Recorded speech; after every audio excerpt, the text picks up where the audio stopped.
ഈ വീഡിയോ നിങ്ങൾ കണ്ടുകൊണ്ടിരിക്കുന്ന ഈ സമയത്ത് ഇന്ത്യൻ പോലീസ് കർഷകർക്ക് നേരെ ഡ്രോൺസ് യൂസ് ചെയ്ത് സ്മോക്ക് ബോംബ്സ് ഇടുവാണ്. അതായത് ചുരുക്കി പറഞ്ഞ പുക ഇടുവാണ് അവിടെ. അപ്പൊ ഫുള്ള് പുകയായി കഴിഞ്ഞാൽ ആർക്കും അങ്ങോട്ടും ഇങ്ങോട്ടും കാണാൻ പറ്റത്തില്ലല്ലോ. ഇപ്പൊ കർഷകർ ഇങ്ങനെ കൂട്ടം കൂടി ഒരു സ്ഥലത്ത് ഇങ്ങനെ നിൽക്കുവാണെങ്കിൽ അവർക്ക് നേരെ ഈ ഡ്രോൺസ് യൂസ് ചെയ്തിട്ട് അതിന്റെ നടുക്ക് ഒരു സ്മോക്കിന്റെ ഒരു ബോംബ് അങ്ങ് നേരെ അങ്ങ് ഇടും, അവരുടെ മേലോട്ട് അങ്ങ് ഇടും. അപ്പൊ ആ പുക കാരണം വേറെ ആർക്കും ഒന്നും കാണാൻ പറ്റത്തില്ല. ആ ക്രൗഡ് അങ്ങ് സ്പ്രെഡ് ആയി പോകും. അതെന്താ, നമ്മുടെ നാട്ടിൽ കർഷകരെ സപ്പോർട്ട് ചെയ്യുന്നതല്ലേ?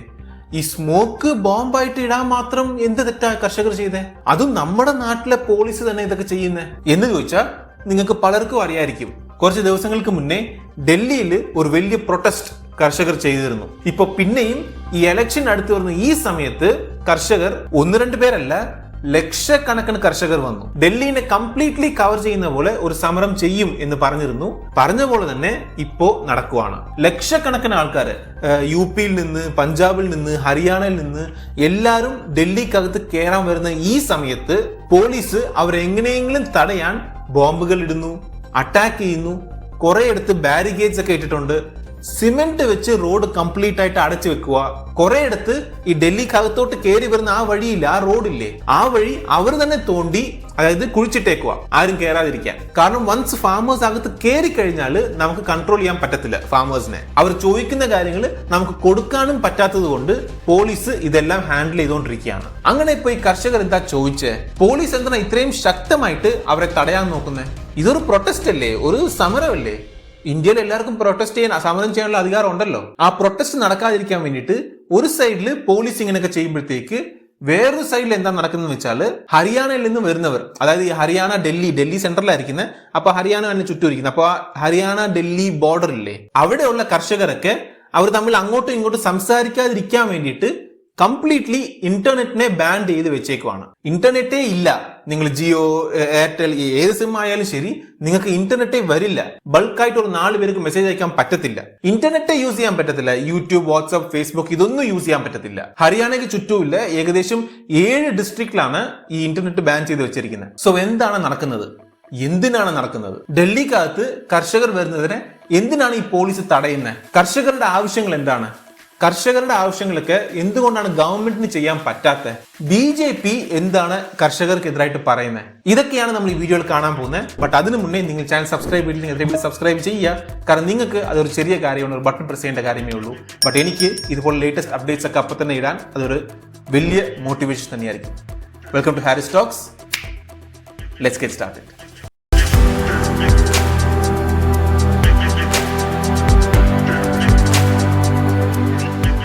ഓക്കെ, ഈ കർഷകർ സിമ്പിൾ ആയിട്ട് കുറച്ച് കാര്യങ്ങളൊക്കെ പറയുന്നു.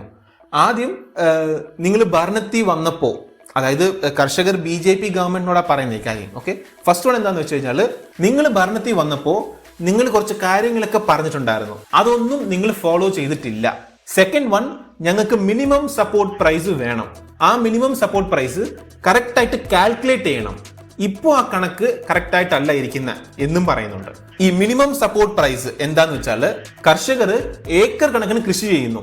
നെല്ലായിരിക്കാം, വീട്ടായിരിക്കാം, ഗോതമ്പായിരിക്കാം, ഇതെല്ലാം കൃഷി ചെയ്യുന്നില്ലേ? പെട്ടെന്ന് അതിന്റെ റേറ്റ്, അതായത് അവർ കൃഷി ചെയ്ത ആ സാധനം ഇല്ലേ, അതിന്റെ വില ഇടിഞ്ഞെന്ന് വെച്ചോ, അതിന്റെ വില കുറഞ്ഞാൽ അവർ ഇത്രയും കഷ്ടപ്പെട്ടിട്ടും ഭയങ്കര കുറഞ്ഞ വിലയ്ക്കായിരിക്കും അത് മാർക്കറ്റിൽ വിറ്റുപോകുന്നത്. നിങ്ങൾ നേരത്തെ കണ്ടു കാണും, ഓരോ കർഷകർക്ക് ഈ പാല്, തക്കാളി ഇതൊക്കെ റോട്ടിൽ തന്നെ ഇങ്ങനെ ഒഴിച്ചു കളഞ്ഞിട്ട് അങ്ങ് പോകുന്നത്. കാരണം ഇതൊക്കെ ഇപ്പൊ ഞാനൊരു വണ്ടി പിടിച്ച് ഈ സാധനങ്ങളൊക്കെ വണ്ടി പിടിച്ച് ആ വണ്ടിയിൽ മാർക്കറ്റിൽ കൊണ്ടുപോയിട്ട് അത് വിറ്റാല് ഇപ്പൊ റേറ്റ് ഒക്കെ കുറഞ്ഞു. അപ്പൊ ആ കൊണ്ടുപോകുന്ന ആ വണ്ടിയില്ലേ, ആ വണ്ടിക്ക് കൊടുക്കാനുള്ള പൈസ പോലും കിട്ടത്തില്ല. പിന്നെ എന്തിനാ ഇതൊക്കെ എന്ന് പറഞ്ഞിട്ട് റോട്ടിൽ തന്നെ എല്ലാം കളഞ്ഞ കർഷകരുണ്ട്. ഈ കർഷകർക്ക് എന്താ പറയുന്നത് എന്ന് വെച്ചാൽ, മോസ്റ്റ്ലി പഞ്ചാബിലുള്ള കർഷകർ എന്താ പറയുന്നത് എന്ന് വെച്ചാൽ, ഒരു 4 ഏക്കർ സ്ഥലത്ത് ഒരു കർഷകൻ കൃഷി ചെയ്യുന്നുണ്ടെങ്കിൽ എങ്ങനെ പോയാലും അവർക്ക് ആ പണം കിട്ടണം. ഇപ്പോൾ ഒരു പർട്ടിക്കുലർ സാധനത്തിന്റെ റേറ്റ് മാർക്കറ്റിൽ അത് ആ റേറ്റ് കുറഞ്ഞെന്ന് വെച്ചോ, പെട്ടെന്ന് ആ റേറ്റ് കുറഞ്ഞു പോയെന്ന് വെച്ചോ,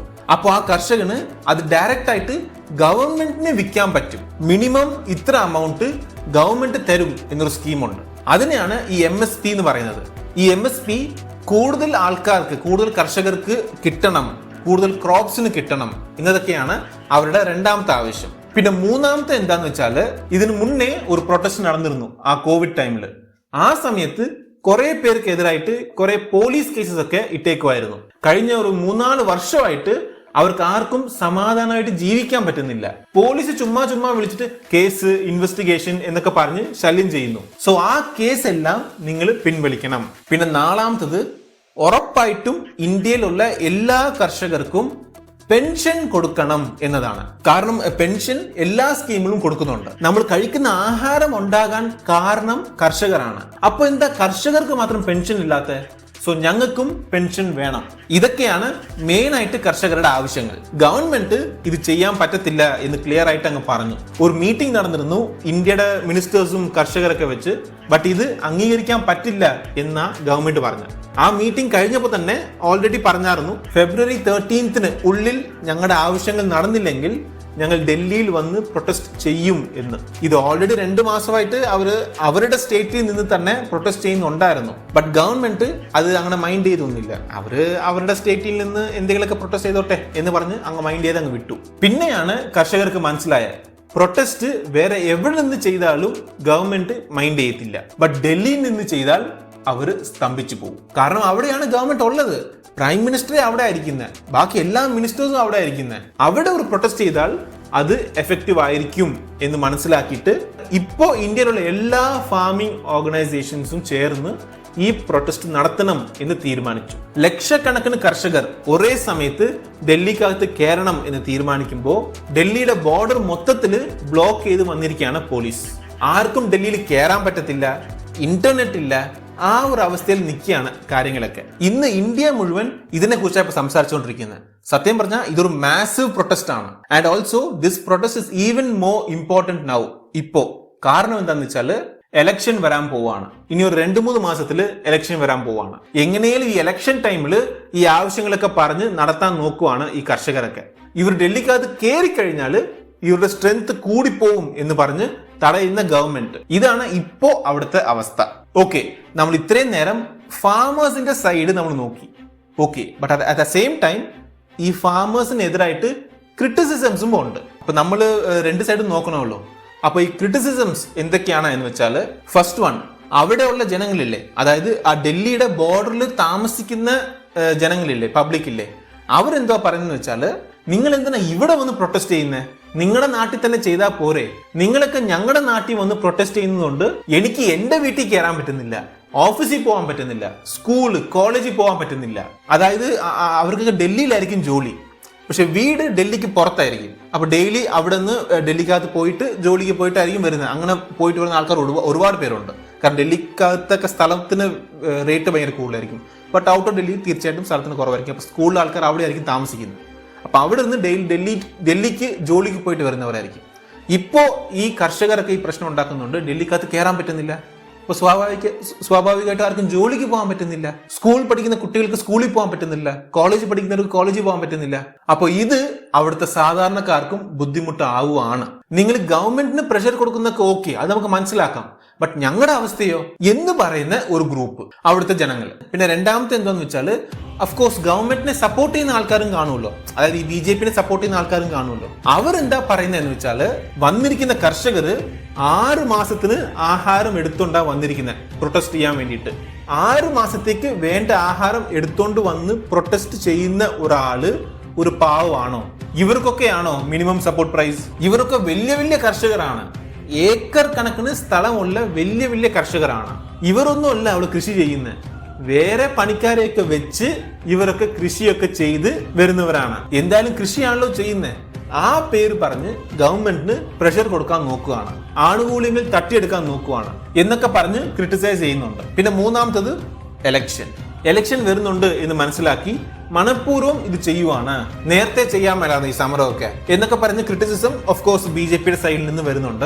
ആൻഡ് ഇവിടെ ഈ കോൺഗ്രസിന്റെ സൈഡിൽ നിന്ന് അവരെന്താ പറയുന്നത് എന്ന് വെച്ചാൽ, ഈ അംബാനി അദാനി ഇവരൊക്കെ വാങ്ങുന്ന കടമൊക്കെ നിങ്ങൾ വേണ്ട എന്ന് വെക്കുന്നുണ്ടല്ലോ. ഈ കർഷകർ ഇച്ചിരി കൂടുതൽ പണം ചോദിച്ചാൽ എന്താ തെറ്റ്?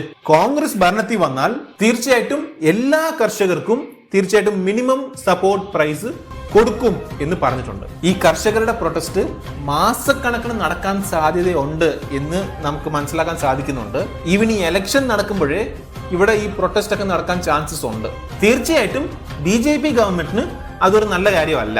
പിന്നെ കോൺഗ്രസ് ഇതിനൊരു പൊളിറ്റിക്കൽ പവർ ആയിട്ട് എടുക്കും എന്ന കാര്യത്തിൽ ഒരു സംശയവും വേണ്ട. ഇപ്പൊ ഇത് BJP എങ്ങനെ ഹാൻഡിൽ ചെയ്യും എന്നറിയാൻ നമ്മൾ കാത്തിരിക്കേണ്ടിയിരിക്കുന്നു. നിങ്ങൾ എന്താ വിചാരിക്കുന്നത്?